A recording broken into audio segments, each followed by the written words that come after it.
working on this project for so many years, but this building in particular I'm really excited to open because it tells such an important story. This infant and welfare clinic was such a huge part of Black country life in the 60s, and it's just really amazing to showcase that to people again.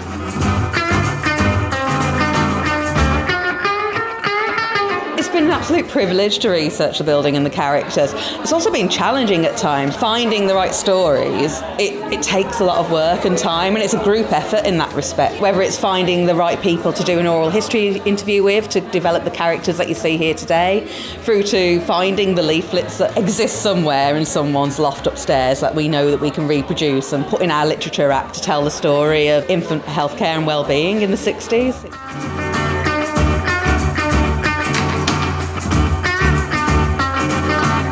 It's the biggest number of babies I've seen all in one place altogether so far. Seeing 75 babies, we were quite surprised there was not more crying. Yes, Everybody's been very happy today. When we came up with the idea, I was like, are we going to get 75 babies? Are they going to want to come? And actually we were inundated. So that's really, really heartening for us to see how much people want to be part of our story.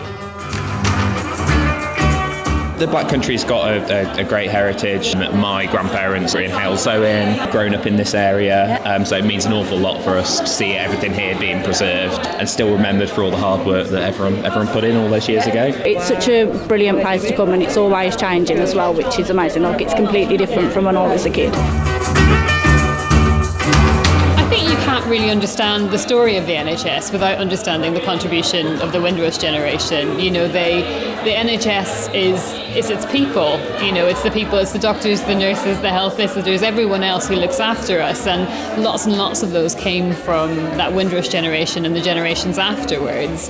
And I think to not mention that is to miss off a huge part of the history of the NHS. Sometimes certain bits of information like that can be overlooked and not seen and not heard, but here it's like you're given a voice and it's appreciated, because a lot of Caribbean people that did come over, they're an integral part of building the NHS and coming over here and accepting work to bring it forward, so it's nice to be recognised.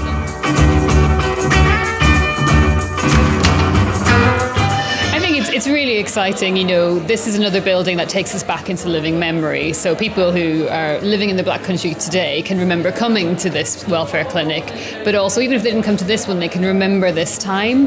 But it's also really important for us to be able to tell the story of the NHS and to tell, how that changed life for people. And I think we can't underestimate how suddenly there was a service that provided healthcare free at the point of need from cradle to the grave, and how much that changed people's lives. And I think it's, that's a really significant point in the nation's history, but also the Black country's history. So to not have a building that tells that story would be almost missing out a major part.